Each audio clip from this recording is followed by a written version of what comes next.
Okay, good day everyone. So this is the last topic for our midterm, the basic Korean grammar part 2. So let's have a recap first of what we've already discussed last meeting or last week. So review muna tayo. Understanding level of politeness. So there are 4 level of politeness. If you're going to search online, it will give you this term: casual, polite, honorific, formal. Now, let's make it easier by changing the terms. So for the first one, the most informal, we'll call it informal. The casual, the polite, and the formal. So yung polite terms, ito yung usual na ginagamit for daily conversation. And then yung formal, this is the term used if you are talking with higher rank or mas mataas ang status sa inyo or mas matanda sa inyo. So basically, itong dalawa yung gagamitin natin. Yan.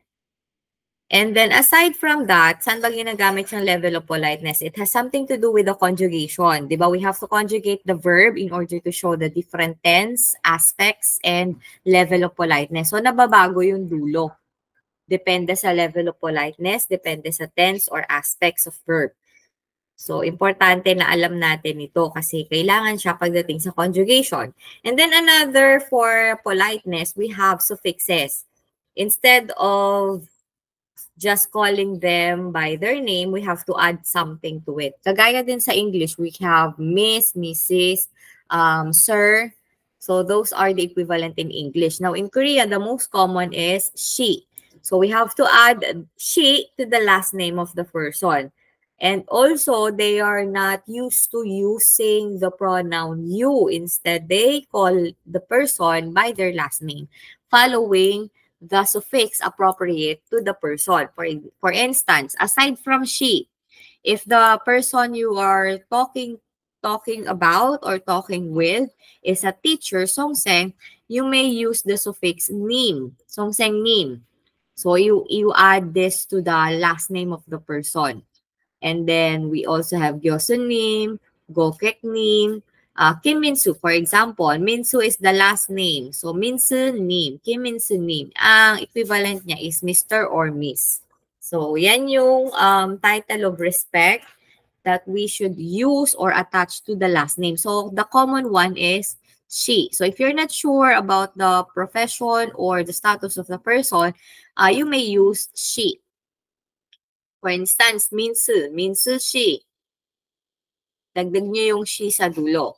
And then there are also different suffixes that we can use depending on the societal status naman. For example, young man or bachelors or unmarried woman. Meron din for younger, mga child, daughter and son. Meron din para doon. So you can search for those terms. So dito sa example natin, we have suffix for younger man that it's gun. So, kung alam nyo na bachelor or bata, binata yung lalaki, we can use gun, means gun. And if we know naman that the woman is unmarried, then we can use yang. For instance, Hyejin Yang. Yang naman yung idadagdag natin. So, maraming title of respect. The same sa atin, di ba? We also have manager, company president, Vice President, we also have CEO, COO. So, yung mga ganong English terms, meron din sa Korean. Then, we've also had the basic Korean grammar. So, these are the different parts of speech. So, the Korean verbs, we have action verb, descriptive verb. Again, the descriptive is also the adjective in English. So, the adjectives in Korean, they also undergo conjugation. And then, for the be verb, we have actually two. So, we have ida and itda. But there's a difference between the two. Yung ida muna. Yung ida ang diniscuss natin last week, which is equivalent to is, are in English. So, ganun din, same with English, we also have parts of verb. Meron tayong root word and meron tayong verb ending. Kasi nga sa verb ending, dun makikita yung tense, aspects, and level of politeness. Sa English naman, meron din tayong root verb, yung base form, and then nababago din siya. For example, write. Write is the root word. Diba? Base form of the verb write.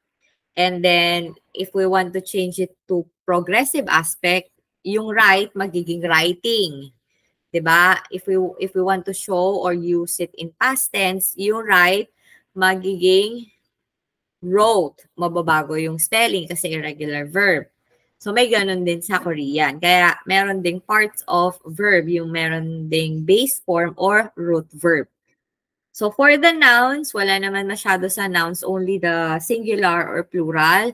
Now, singular noun, if we want to make it plural, dagdagan lang natin ng dul, ng particle dul. So, for instance, sarang person, sarang dul, people. Flowers, koch. Koch, dul. Pagka plural, magiging flowers. So, flower lang to. Flower to flowers. And then book, check. This one, check. Hindi yung ano, check. And then check dul. Check dul for books. Okay, so last time we also had different nouns, additional nouns, different for each class that I handled or met last week. So, na-discuss din natin that for the sentence pattern, you have to remember the different connectors. Kasi connectors will tell us the function of each word in a sentence. Yung mga particles na tinatawag. So, ang importanteng pinakamatandaan nyo dito ay yung connectors at yung conjugation. And then the nouns, as long as you have dictionary or as long as the vocabulary word is given, you can construct grammatically correct sentences in Korean. So, example natin dito, we have, Hyerim is eating an apple. So, Hyerim이 사과를 먹고 있어요. So, eating is eating. Ito yon. Yan, 먹고 있어요. And then, ano ba yung direct object or ano ba yung kinakain? Apple. So, that is an object. So, we have to use rule for object connector. And then, Hyerim is the subject or the topic. Subject siya sa sentence, so we have to use the subject marker. So, importante yung particles and connectors. Kasi sila yung magsasabi ng function ng isang salita sa bawat sentence. Then, we have the different pronouns. Baba natin. So, nandito naman na yung complete table ng pronouns. Subjective and objective. Kung first person, second person, third person, nandiyan na siya sa table. So, pronouns and particle. Bakit may pronouns and particle? Kasi yung pronouns, it can function as subjective or objective in the sentence. Or it could be the topic of the sentence. So, depende sa sentence construction ninyo. Depende din sa kung ano yung gusto ninyong i-emphasize. For instance, this example. 나는 일본어 배웠어요. 나는, nun ang ginamit. Nun ang ginamit because that is the topic of the sentence. Na you want to emphasize na ikaw ang nag-aaral. I learned Japanese, Ilbono. Ilbono, Japanese language. 배웠어요, learned, past tense. So, mamaya makikita nyo sa table yung past tense naman. Baba tayo. Diyan naman yung mga example. Ito naman subjective.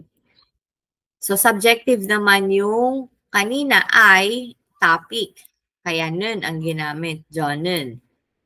Sa pangalawa, subjective naman siya, kaya i or ga ang ginamit. Ibig sabihin, ang function niya ay as a subject of the sentence or the doer of the action.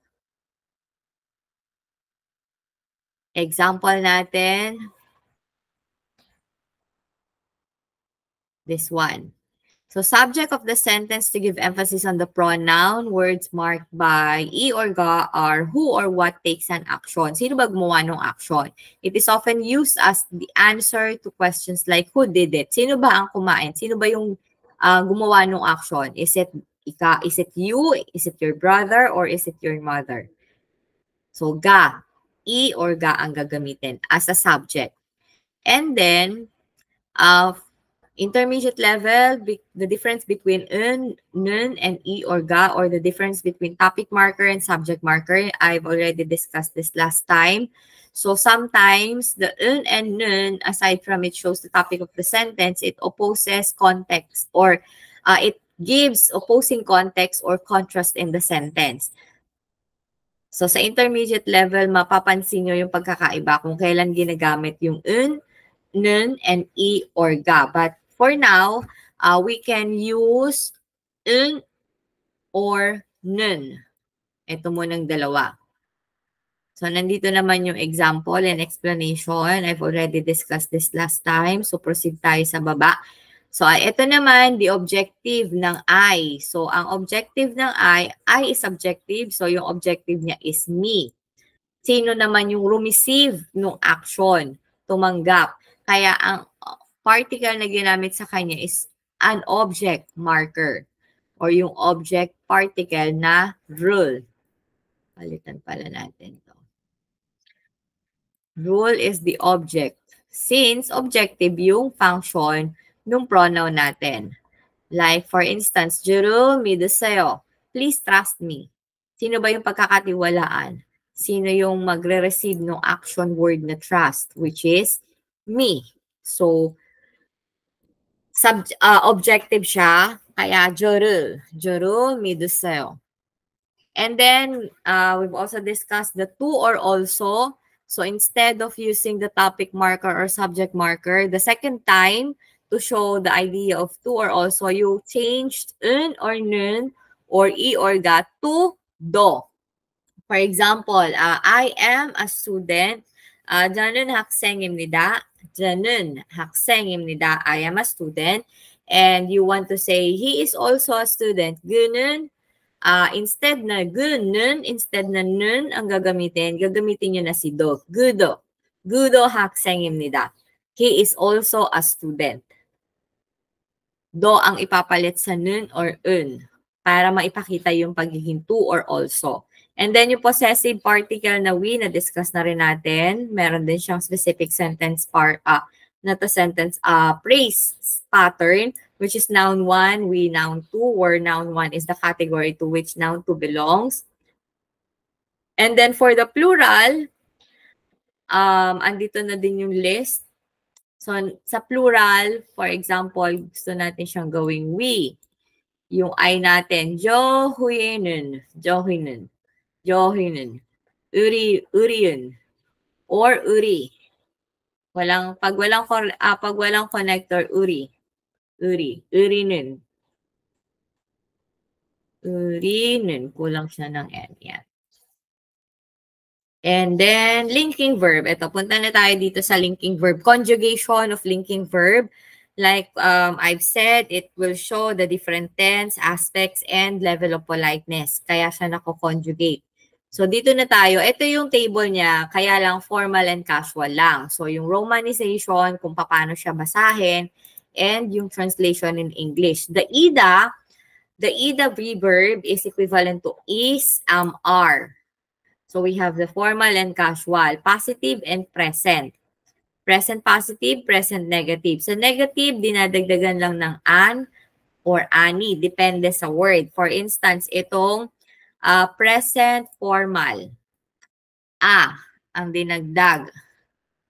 So, tayo dito. Di ba dapat ani? Imnida. Imnida yung formal, di ba? So nag-start siya sa letter I. So yung letter N ng ani, pwede na nating isama doon sa I. Kaya siya naging ani. Animnida. And then this one naman, sa pinaka-casual, aniya. Buo siya ani. Aniya. Aniya. So, ito yung kailangan yung tandaan. Aside from connector, you have to remember the proper or appropriate conjugation of the verb. Connectors and verb lang naman. Kasi yung mga nouns, nandyan lang naman siya sa dictionary. And then, the past positive, past negative. So, we have here, iosumnida, ioso, and yoso. Iosumnida, Iyoso and yoso. So the difference between iyoso, you have to express the term E, the syllable E, para ma-distinguish or ma-differentiate siya. Depende kasi kung nagtapos yung salita na pagkakabitan nyo nito sa consonant or sa vowel. Kapag consonant, for example, letter N natapos tong word. For example, letter N natapos. So, ang magiging basa nyo dyan, niyo. Niyo sumnida. Niyo sum. Iko-connect nyo na sa consonant yung letter I. Niyo sumnida. Ito namang isa, for example, natapos sa letter A. Ayo. Ayoso. Ayoso. Ito naman, ni. Kunyari, N natapos, niyoso. So, was or where. And then we have the past tense. So, ganun pa rin, yung not, maipapakita by adding ani. So, ani yosunida. Ani yoso. And then, future, lalagyan natin ng il to show the modal will. So, il gosumnida. Il goya. Il gosumnida. Il goya. Future negative, lalagyan lang ulit natin ng ani. So, yung i, il, di ba? E tapos lalagyan natin ng ani. So, pwede na natin idugtong ulit. Yung ni, pag-iisahin na natin kasi I din naman tong dulo nito. So, magiging nil. Anil. Anil gosumnida. Anil goya. Will not be. So, yan yung past, present, and future, both positive, negative. Sa present continuous or progressive and then the perfect tense, wala siyang English equivalent. Itong dalawa. Walang Korean equivalent pala. Yan. So, if we want to say present continuous, we can use present tense. Yun. Kasi wala siya exact translation sa Korean. So, these are some of the notes na explain ko na rin naman yan. Now, this is the complete table for the IDA. Sa dito, pinakita yung 4 na level of politeness. But in our course, ito lang yung gagamitin natin, yung naka-highlight na blue. So, ito yung gagamitin natin especially sa test. So, I will say either formal or polite. When we say formal, ito yung casual or yung usual terms na ginagamit in daily conversation. Kapag formal, ito yung if you are talking with a higher rank or status or in the business world or corporate world. If you needed to be polite or if you are in a formal context, ito yung gagamitin ninyo. For daily, ito, polite terms. To be safe. Ito kasing dalawa na to, usually ginagamit kapag mas bata sa inyo or talagang close friends ninyo, may tuturing natin na informal tong dalawa na to sa Tagalog. So, ito yung gagamitin po ulit, yung naka-highlight na blue. So, ito naman, explanation of the levels of politeness, kung kailan siya ginagamit. Ayan, kagaya nito, yung iya and ya, ginagamit lang siya with close friends or younger people. Diba? And then, the casual, slightly more formal than the most informal level, usually used in writings or monologue. And then, for the polite, ito yung everyday situation with people you are not very close to. So, ito yung mga situation where you can use a different level of politeness. So, kaya ang gagamitin natin is itong 3 and 4.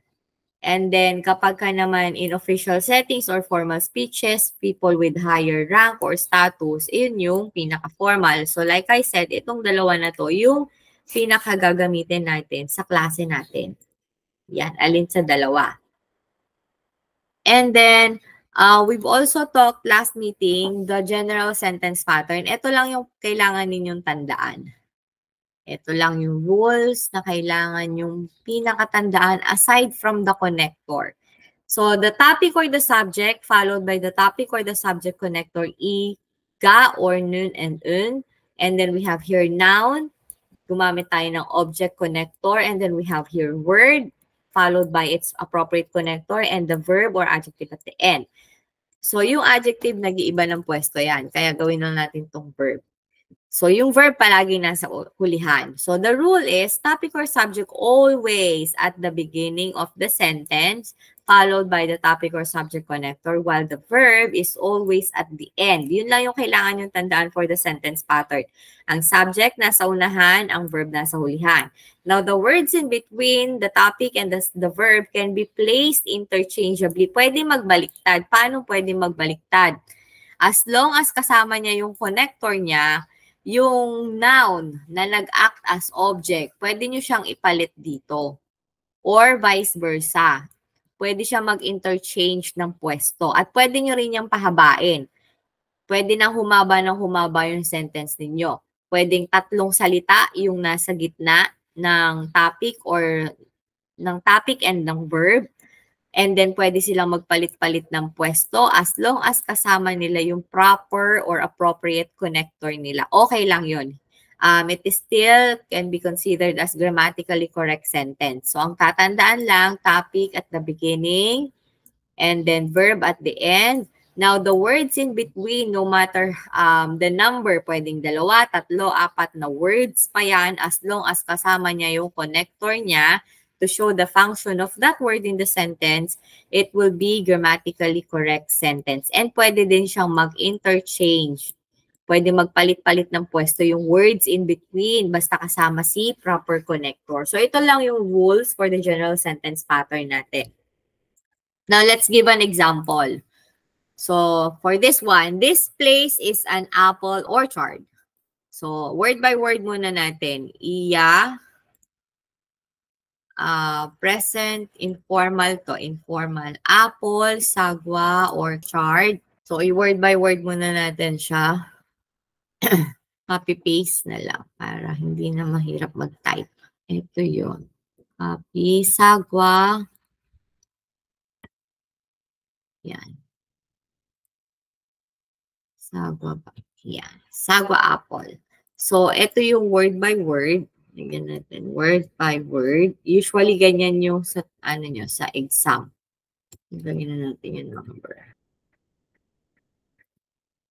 So, this place,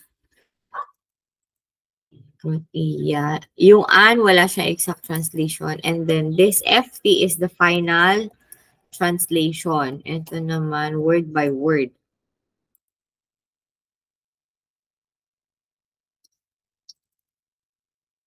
Okay, next, punta tayo sa isa pa example. That is farming tool. So, hindi ko na ilalagay yung English translation nitong sentence na to ha. So, yung mga sample, kayo na magbasa. Next, another sample. Another sample ng Korean sa present informal. That is a farming tool. So, that is, wala natin. That is, ano naman yung farming tool. So, the same pa rin siya, informal present tense.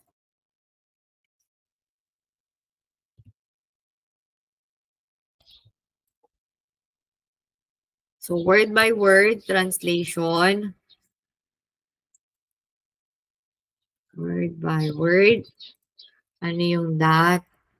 That is Google. Google.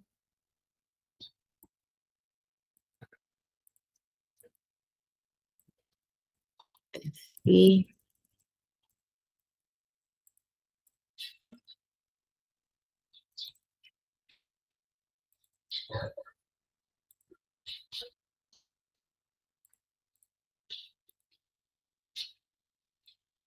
Farming tool.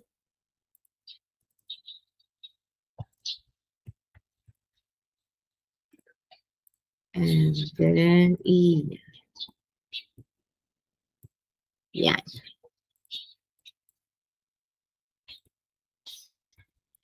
So again, yung a, anda, ito, wala siyang exact translation. Yan.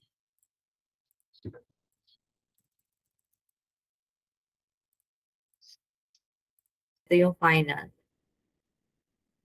So, meron na tayong topic connector, wag kakalimutan.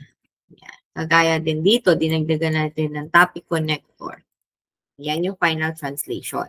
For present tense. Now, punta tayo sa past tense naman. So, for past tense, this place was. Gagawin nyo lang was a rice field. Another sample. So, ano naman to? Informal past tense.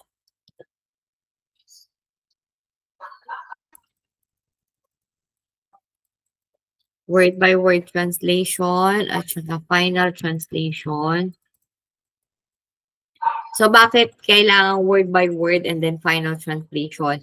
If you will key in sa Google Translate, yung sentence na, for example, this place was a rice field, hindi siya specific kung anong level of politeness ang gagamitin or ang ibibigay niya sa inyo. So, kung ano man ang ibigay ni Google Translate sa inyo, you have to change it. You have to conjugate it according to what is being asked, whether it is for informal, casual, polite, or formal conjugation of the verb. Yun yung kaiba kapag online translation. Kailangan nyo pa rin siyang i-double check kung tama yung binigay niya, even with the tense that you use.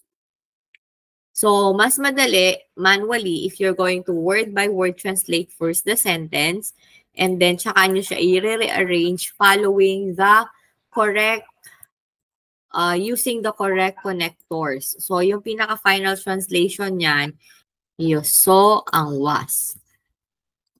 You saw was, yung again, walang connector. Rice field. So, po pwede ang gagawin nyo, itatanong nyo kay Google yung word by word. Tapos, i-check nyo siya kung tama ba na ito yung word for na a rice field. Kasi if you will translate this sa Google Translate, minsan, di ba, we have different words that we can use to refer to rice field. But, pwedeng noun, pwedeng verb, so, depende. So, sa may bandang baba, makikita nyo kung noun ba yung binigay ni Google Translate, kung verb ba yung binigay ni Google Translate.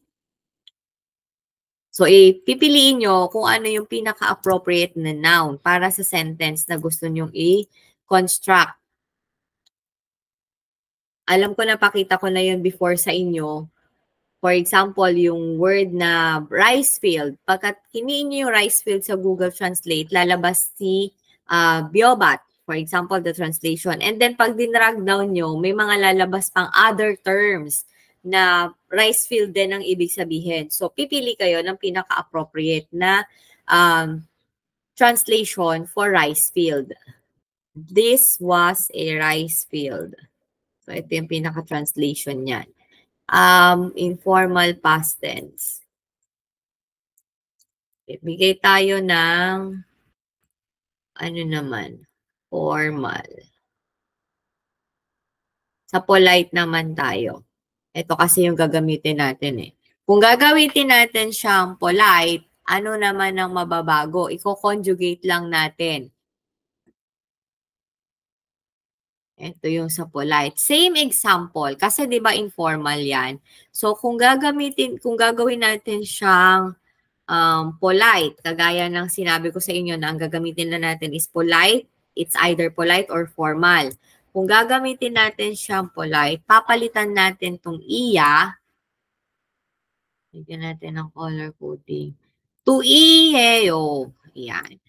So, ang magiging sentence natin, baba natin, copy-paste nyo lang to. Ayaw. Tapos, burahin natin yung iya, papalitan natin ng iheyo. Yan. So, na-conjugate na natin siya from informal to polite. So, same sentence, iyeyo. Na-conjugate na natin siya to polite. Same lang siya. And then, yung kanina natin, yeyo naman. Ito, yung this is a farming tool. So, dito sa baba, yeyo, copy-paste lang din natin ito. So, from ya, naging yeyo. This is informal and this is the polite.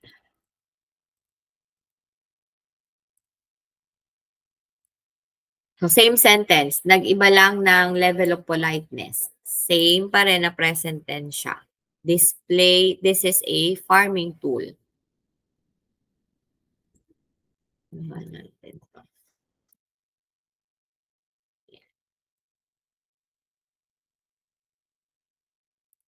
So, ito namang isa. This was a rice field.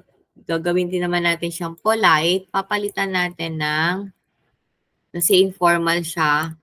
So, i-conjugate natin into iyosoyo.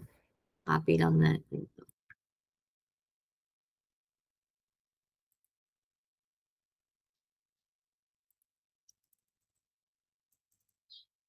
Yan. So, ang nabago from iyoso, naging iyosoyo.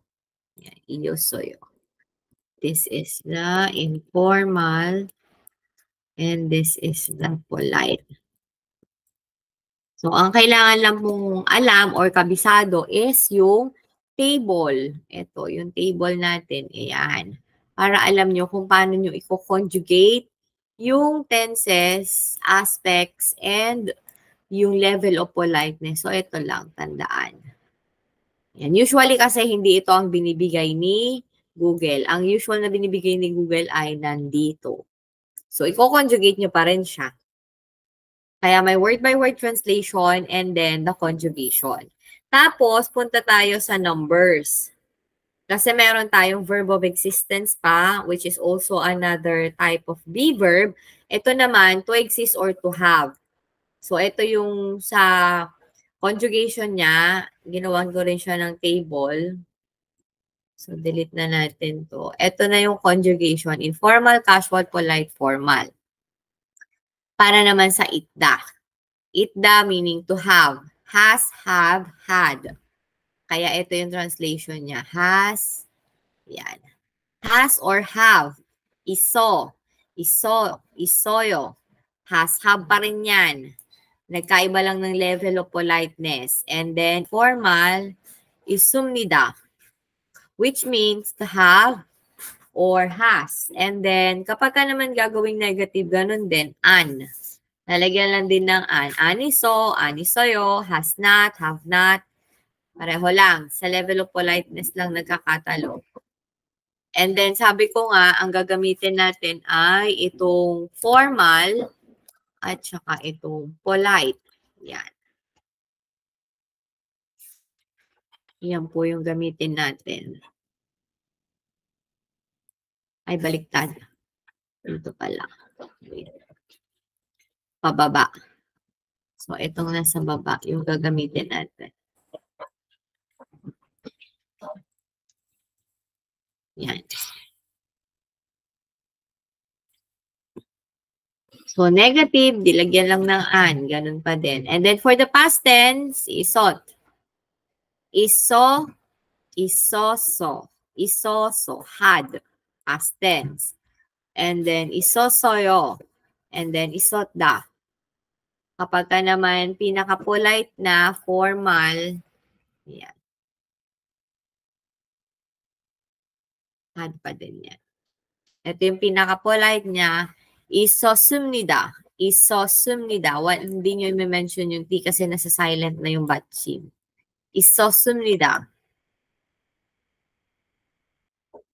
Past negative, ganun pa rin, lalagyan lang ng an or ani. Anisoso, anisosoyo. So, ito naka-table para mas madali nyo makita. Present, positive. Ito naman ay gawin na natin present, negative, and then past, positive, past, negative.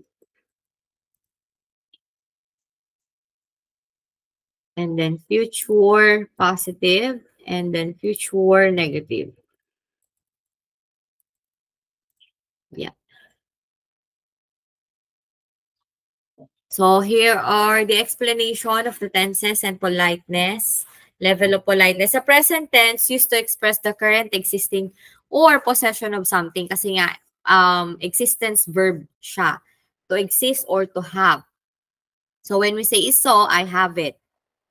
Diba? Iso, I have. Isoyo, you have it or it exists. Third person, isumnida. Nandun, nag-e-exist. For example, in English sentence, there is a dog. Then, yung negative, ganun din. I don't have it, you don't have it. Opso, opsoyo, opsumnida. It does not exist or wala doon. Past tense, ayan. So, may sample naman na siya. Magbigay tayo ng example sa sentence. Using the sumnida. Yung itda. So, example sentence tayo. Kung paano siya ginagamit.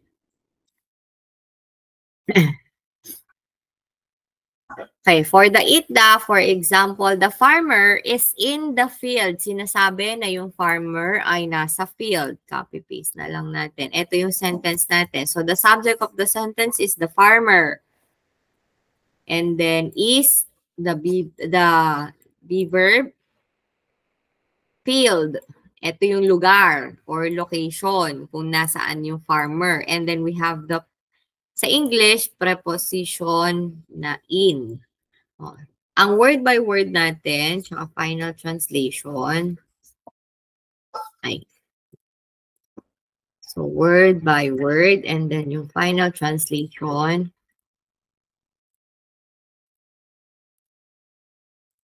informal, punta tayo sa polite, ayan. Sa polite tayo. Okay. Polite. Ang final translation niya ay this one.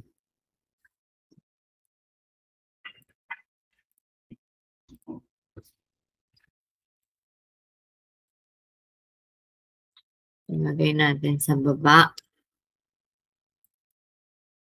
Ito yung English or Roma G. Tanggalin natin. Remove space. Yan. So, nombuga, bate, isoyo. So, ikalalagay natin siya word by word. Nombuga.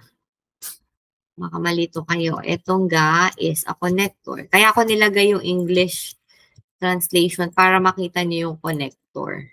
Yan. Nongbu is the farmer. Farmer. Word by word. And then isoyo, ito yung is. Ay, bakit yung kinapinan? Isoyo. Tapos, yung bat, yun yung field. Now, ay, wala pa. Yan. If we do word by word, ito yung sinasabi sa inyo na as long as you have dictionary, you can construct your own sentence as long as you're familiar with the different particles. So let's say we want to construct a sentence. The farmer is in the field. So nandun nag-exist yung farmer sa field. So word by word natin, farmer is nongbu, field is bat, and then yung tense na gusto natin is present. Present tense. So isoyo, present, polite. Isoyo. So, farmer, nongbu. Isoyo, ito yung pinaka-conjugation ng itda, showing present tense. Polite.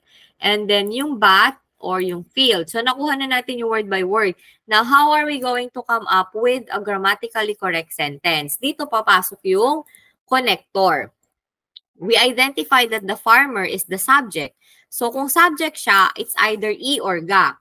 So, dahil ang nongbu ay nagtapos sa vowel, i-read natin to. Nagtapos sa vowel, ga ang gagamitin natin. So, we have to add the connector ga to show that nongbu is the subject of the sentence. And then, field, saan nag-exist? So, we have the place connector. Ito yung in. Yan. Saan ba? Saan bang lugar? Ba't And then the verb is soyo. Yan. So, yun yung gamit nung connector. Kasi, kailangan maipakita ni connector or gamitin yung tamang connector para maipakita na kung ano man yung function nung word sa sentence. Kagaya ng field or ng bat. Yung bat acts as the field where the subject exists. So, ang gagamitin natin is Bat And then the subject, which is the farmer, kailangan natin siyang gamitan ng subject connector para mapakita natin na ito yung subject ng sentence natin. So, sa final translation, we have Nongboga bate soyo. Ibig sabihin, the farmer is in the field. So, ganun yung tamang proseso ng pag-translate. Ulitin natin. Again, from the top. Kung kukuhanin natin, if we want to translate this sentence into Korean, the farmer is in the field. First, we have to do word-by-word translation muna. So, pag nag-key in kayo sa Google, again, you have to check kung tama ba yung term na ibinibigay sa inyo ni Google. Kung noun ba siya, kung verb ba siya, you have to check. Kasi minsan, mag-key in kayo ng farmer, maraming lalabas sa baba. Sa Google Translate, may lalabas na isa. 'Di ba? English to Korean. Then, sa baba, meron pa kayo makikita na iba't ibang term for farmer. Merong noun, merong as verb, merong as adjective. So, titignan nyo dun sa baba. Yung pinaka-appropriate na word na gusto ninyo or na babagay para dun sa sentence ninyo. So, let's say, nakuha natin si Nongbu. And then, yung field, binigay sa atin is bat. And then, yung be verb, alam natin na yung be verb needs to be conjugated depending on the tense, aspect, or level of politeness. So, yung is natin, alam natin na siya ay pagka-existence ang pinag-uusapan, itda. So, si itda, meron siyang iba't ibang level of politeness. So, we need present polite. Present polite. So, isoyo ang ilalagay natin. Now, we have to finalize by adding the proper connector to each word used in the sentence. So, we know that the subject is the farmer, Nongbu. So, dagdagan natin siya ng ga. So, bakit ga? Kasi yung vowel na U. Titignan niyo yung last letter ng pagkakabitan ninyo, whether it is a consonant or a vowel. So, since vowel siya, ga ang ginamit natin. And then, yung bat. Ito yung place kung saan nag-exist sa field. So, place connector ang gagamitin natin which is bate isoyo. And then the rule, subject always at the beginning of the sentence and verb always at the end of the sentence. Now, the word in between must come with its proper connector. Yun lang yung rule natin for translation. Sige, let's have another example for itda. Gawin naman natin siya sa past tense. Ayan. The farmer was in the field. So, past tense lang. Same sentence. So, ganun ulit. We have to get the word by word. So, word by word. And then the final translate. Ang nabago lang naman is yung tense. So, the farmer and then the bat, which is the field. Ngayon, paano natin i-conjugate yung iso? Pwede kayong maggawa ng index card ng table. Ito, para hindi kayo malito. Yung table ng itda tsaka ng ida conjugation. Ito, i-allow naman to. Ayan. Kung face-to-face tayo, allowed naman na maggawa kayo ng table nyo dito para hindi kayo malito. So, ang hinahanap natin, positive. Past tense, positive. So, pwede natin gamitin yung isosoyo. So, kukunin nyo lang yung isosoyo. Copy-paste natin sa baba. So, ang pinaka-final translation natin,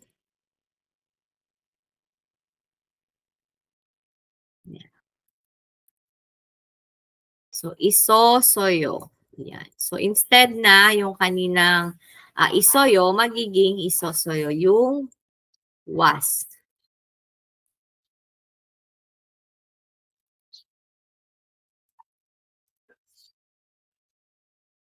Anong kulay yun? Green. Ayan. And then, rearranging it, ganun pa din, meron tayong connector, subject connector, gray, at saka yung place connector natin na in the field. So, sa final translate, you just have to add the connector, place the subject at the beginning, and place the verb at the end of the sentence. So, ganun lang mag-translate. So, pwede nyo naman gawan ng index card itong table na pinrovide ko for ITDA and for IDA. At saka index card for list of connectors. So, sa list of connectors, alam ko I have also included here. Erase natin to.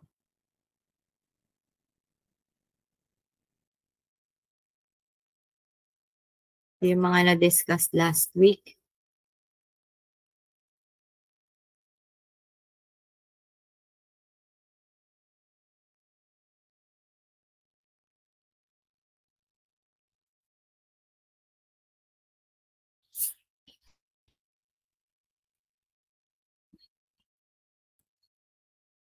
Yan.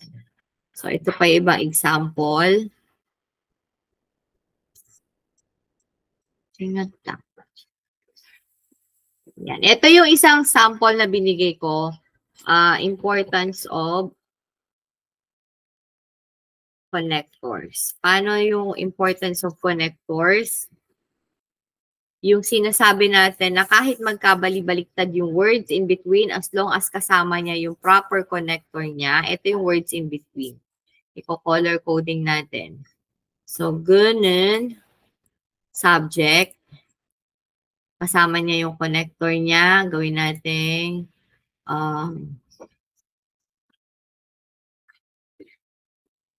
in gray. And then yung verb natin, gawin natin green. Now, the words in between, Gui, Chimgu, my friend. Hamke, yan, one word. Makdo, eso. And then, bagarul. Bagarul. Yan. So, anong sinasabi dyan? Ipa tayo dito.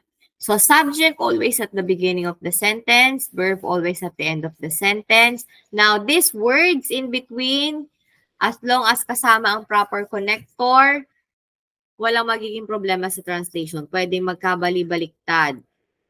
So, this one, gui, chimgu, dung, hamke, gui, yung we.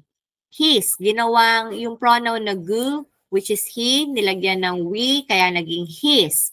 His friend, yung friend plural, kaya nilagyan ng dul. His friends, gwa, hamke, which means with, kasama. Makdo is a place, kaya ginawang, nilagyan ng eso, place of action connector, saan ginawa yung action word. And then baga or burger, this is the object, ito yung kinain, ito yung lalagyan natin ng rule na connector or object connector. So, yung pinaka-explanation niya nandito sa baba. So, ibig sabihin, kahit ito ilagay natin, ulitin natin. Copy, paste. For example, ito, cut natin, lagay natin dito sa unahan. Tapos ito, cut natin, lagay natin sa gitna. Okay lang yan. The same pa rin ang meaning yan. O another arrangement. Copy, paste.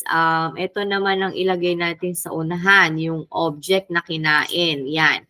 So, kahit magbalik-baliktad yung words in between, as long as kasama niya yung proper connector niya, wala pong problema. Ito, lagay natin sa dulo. So, ganyan ka-importante yung connector dito sa words in between. As long as kasama siya, grammatically correct pa rin yung mabubuo yung sentence. Kung may grammar points, explanation. Erase na natin to. Explain na yan. Okay. So, meron tayong idadagdag pang isang topic. Yung last topic natin, additional, is the numbers. So, paano naman yung Korean numbers? Sa Korean numbers, dalawa, di ba? So, we have the Sino-Korean. Copy-paste ko na lang. And the native Korean. Yan. So, we have Sino-Korean numbers. Ito yung una. So, these are based on Chinese number system. So, it is used in more formal or official context. So, these are some of the samples kung saan siya ginagamit. Ginagamit siya for dates, money, mga phone numbers, measures. So, what are the Sino-Korean numbers? Ito.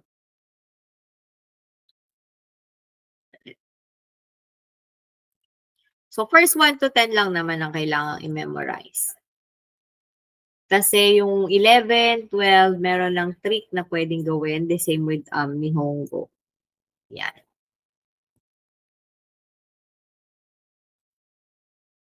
See.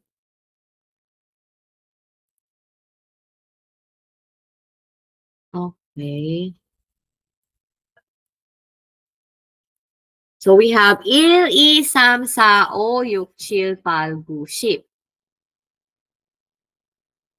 1 to 10.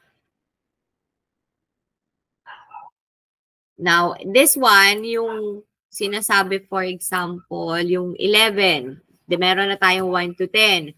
So, if we want to get 11 to 19, meron lang equation.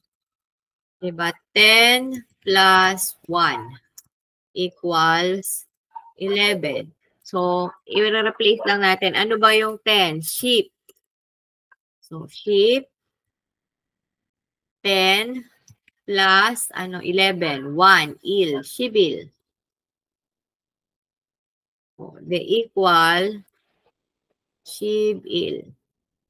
Ito sa taas. Shibil. So, ganun din sa 10 plus 2.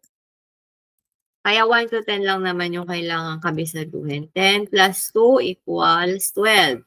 So, ganun ulit. Pagsamahin lang natin si Shib plus 2. Ano ba yung 2?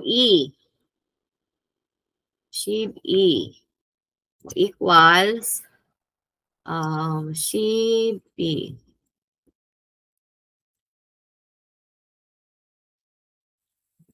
Shibi. Now, pagdating sa 20 to 21, ito naman yung 20 to 90. Yung 20 to 90. Ishib. So, 2 times 10 equals, di ba? 2 times 10 equals 20. 20. So, replace lang natin. Ano yung 2? E. E times shib equals ishib. Ishib. Yan. O, ganun din sa 30. 3 times 10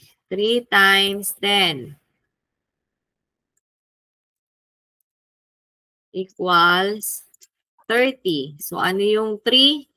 Sum. Ay, chinagta. Sum. Sheep. So, equals sum sheep, 30. So, ganun ulit yung rule. Pagdating sa 31, balik ulit tayo dito. Kunyari, 21. Kung ganun ulit, ang mangyayari, 2 times 10 plus 1. Diba? Equals 21. So, papalit lang natin siya dito. 2 times 10. Ay. 2 times 10 plus 1. Il. O equals, ito, Ishibil. Yan. So, gano'n na siya for the rest. 21, 31, 21, 22, 23. Yan. 21 to 29. So, gano'n na din sa 31 to 39. Yan lang yung para sa numbers. So, 1 to 10 lang yung kailangan yung kabisaduhin.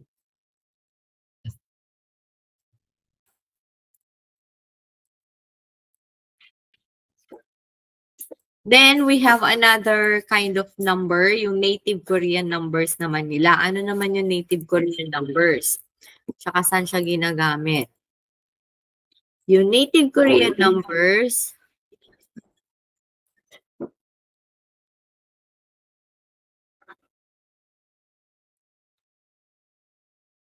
copy-paste natin. Ayan, native Korean numbers. So, usually ginagamit for age, counting objects or people, hours, and numbers or frequency. So, ano naman yung 1 to 10 niya? Ang 1 to 10 niya ay ito. Hana, dulce, net, dasot, yosot, ilgop, yodol, akop, yol. So, kailan siya ginagamit? Numbers change slightly when counting. Example, Hana becomes Han when combined with a noun. Hanmyong. Yun. Depende sa karugtong. Nawawala yung A. So, myong.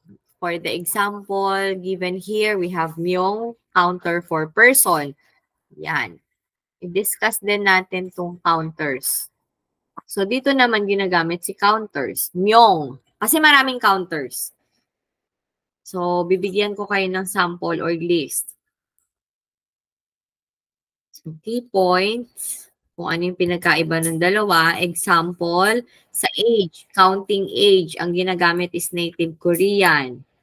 And then, kapag ka naman date, Sino-Korean. And para makapagbigay tayo ng mas maraming example, bigay ko muna yung list of counters.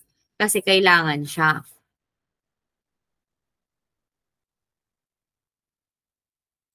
So, for counters, para makapagbigay tayo ng mas maraming example, gawa tayo ng common. Marami pang counters pero ang ibibigay lang natin at least 12.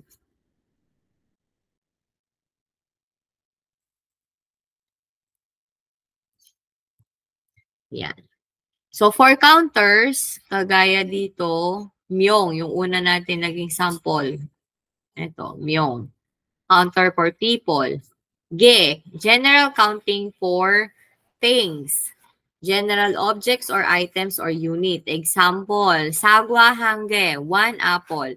So, kung i-breakdown natin yung sentence pattern niya, sagwa, mauuna yung object. Mauuna yung object, baliktad. And then, han is the number. And then, yan yun, 1. And then, the counter, which is blue. Yan. So, ang sentence pattern natin, sentence pattern is the object, number, counter. Ito po yung sentence pattern natin para sa counters. Dito ko ilalagay. Lakihan na lang natin. Yan. Pag may counter po, ngayon yung number usually native or depende. Kaya if you encounter, makikita nyo naman kung native or Sino or Sino, Korean, or yung Chinese. So, ang gamitin nating term, native Korean and Chinese or Sino. Native or Chinese counters. Yan. So, general counter for things, sagwa hangge, check duge, two books. Myong, people. Hakseng, semyong. Hakseng, semyong. Hakseng, students. Following the sentence pattern, yung binibilang, hakseng. And then yung number, se. And then the counter, myong. Hakseng, semyong. Sonnim, nemyong, for guest. And then bun is more polite version for counting people. So instead na myong, pwede daw na bun. Kasi mas formal. Yan. Bun.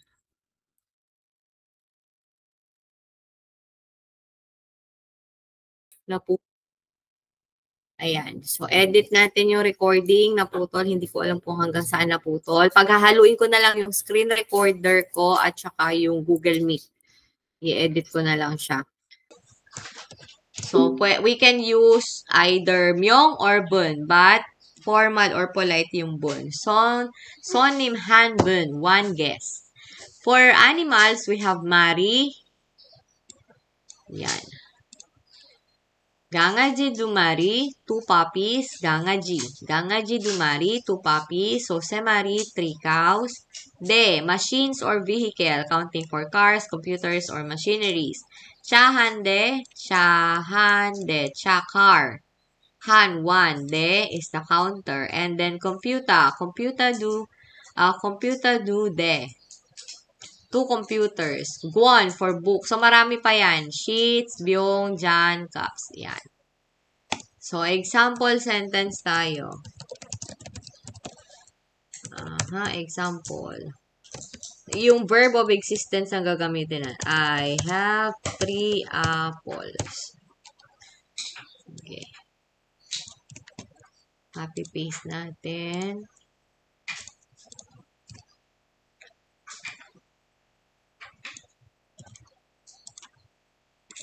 Tapos, word by word, I have 3 apples, and then the final translation.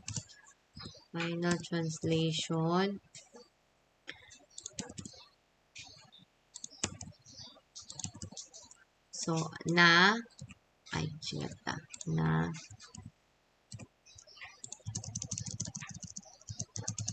isoyo have, it the verb to ha, it the. And then, sagwa, copy. So,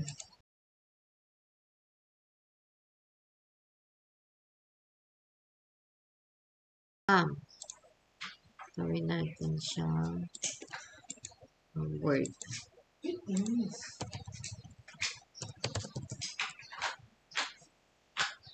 Se. Sagwa se, copy.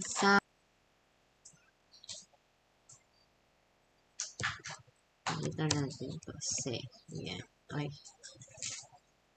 Se. Yan. Sagwa sege. Copy. Se.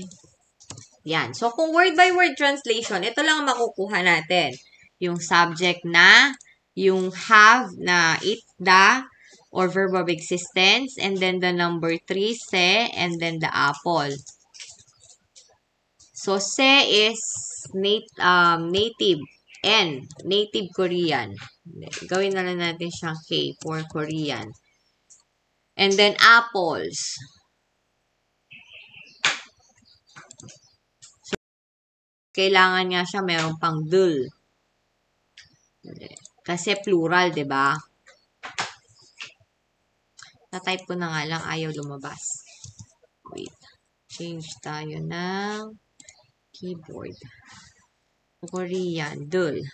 Dul. Yon. Ayan. Okay na yan.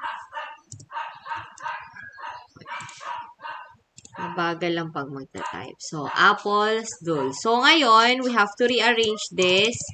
Again, pag nag-rearrange, topic always at the beginning of the sentence, followed by topic connector. So, ito na yung topic connector natin. And then, verb.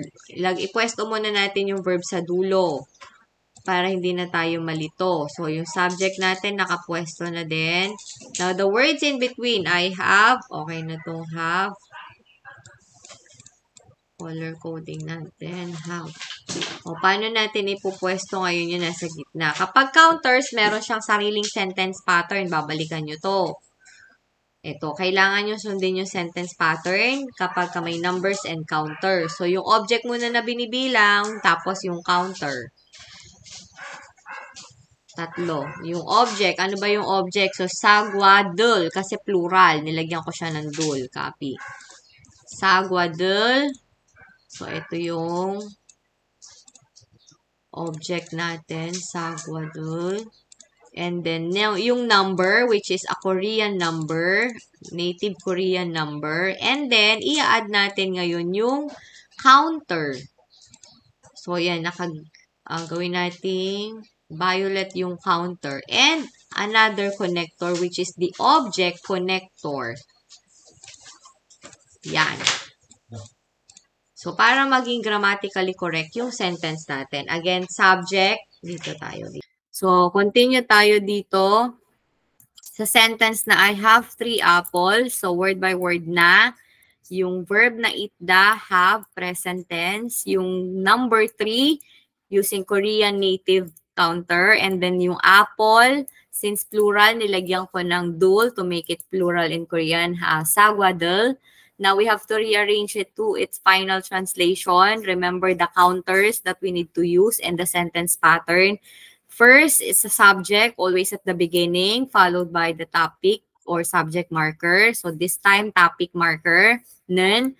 And then, ipwesto na agad yung verb at the end of the sentence. Now, the word in between, since we have numbers and counters, we have specific sentence pattern for this one. Object followed by number, either native or Chinese, but mostly native Korean. Wag na nating native, Korean na lang. Yan. Korean numbers and then the counter. So, i-apply natin siya dito sa final translation. So, we have first the object, sagwadul, the number in native Korean, se for 3, and then the counter, ge for counting small things or object. And we also need to add rule because that is the object of our sentence. Ano yung meron ka? 3 apples. So, we have to use the connector for object, followed by the verb. So, this one, verb pa rin. Yan.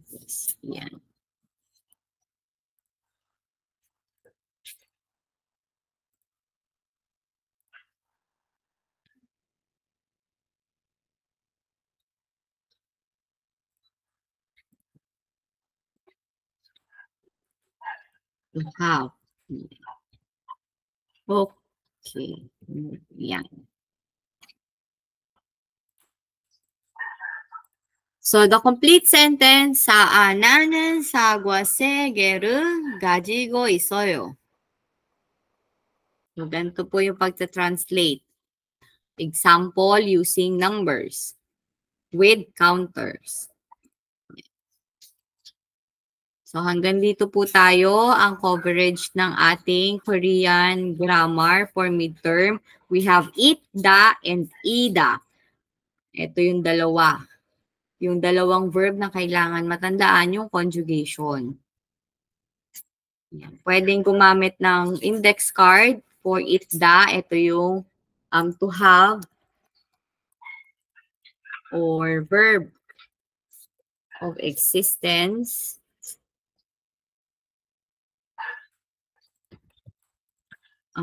Also known as be verb. Yan. Tapos, itong isa pa, yung ida naman, is are, ang ibig sabihin. Yan, ida. Ang equivalent naman niya sa English ay is are or be or linking verb to be. So, yan. And then, the connectors na na-discuss natin from part 1 to part 2. So, hanggang dito lang yung ating midterm coverage. So, any questions about the topic, you can type in the general chat box para yung sagot dun sa question about the topic is makita din ng ibang student from other sections. Okay, let's end this one.